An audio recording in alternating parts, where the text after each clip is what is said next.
আজকে রান্না করেছিলাম রুই মাছের তেল পটকা। আর এই রুই মাছের তেল পটকাটা খেতে কিন্তু অনেক বেশি ভালো লাগে। তো কিভাবে খুব সহজে রান্না করি সেটাই শেয়ার করব। এজন্য রুই মাছের যেই তেল আর পটকাগুলো ছিল সেটাই ভালো করে পরিষ্কার করে ধুয়ে নিয়েছি। তো এখানে আমি কড়াই বসিয়ে দিলাম, পরিমাণ মতো তেল দিয়ে দিলাম, আর প্রথমেই দিয়ে দিলাম 2টা তেজপাতা। এরপর দিব হচ্ছে কিছু আস্ত জিরা। তো ফোড়নটা ভাজা হয়ে গেলে এরপর আমি দিয়ে দিব হচ্ছে কাঁচামরিচ বাটা। কাঁচামরিচ বাটা দিয়ে এখন ভালো মতো আমি বাটা মশলাটাকে একটু ভেজে নিব। তো ভাজা হয়ে গেলে এখন সাথে সাথে একটু জল দিয়ে দিলাম যেন মশলাটা পুড়ে না যায়। এখন দিয়ে দিব স্বাদ মতো লবণ, পরিমাণ মতো হলুদের গুঁড়া এবং পরিমাণ মতো মরিচের গুঁড়া। আর তেল পটকাটা খেতে আমার কাছে ভালোই লাগে। পটকাটা তো একেবারে বেলুনের মতো লাগে, ভালোই লাগে খেতে। তো কার কার ভালো লাগে একটু বলবেন তো। অনেকে কিন্তু খেতে পছন্দ করেন না, তবে একবার এভাবে যদি রান্না করে খেয়ে দেখেন অনেক বেশি ভালো লাগবে। তো যাই হোক, আমার সেই মশলাটা কিন্তু ভালো মতো কষানো হয়ে গিয়েছে। এখন আমি দিয়ে দিলাম সেই তেল এবং পটকাগুলা।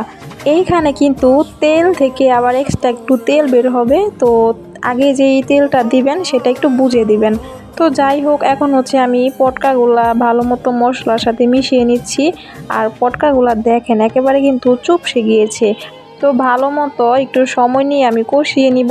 তো মোটামুটি কিন্তু কষানো হয়ে গিয়েছে। ভালো মতো কষানো হয়ে গেলে এরপর আমি পরিমাণ মতো ঝোলের জন্য জল দিয়ে দিব, কারণ জল না দিলে কিন্তু পটকাগুলো আবার সিদ্ধ হবে না, তো খেতেও ভালো লাগবে না, একটু রাবার রাবার টাইপের লাগবে।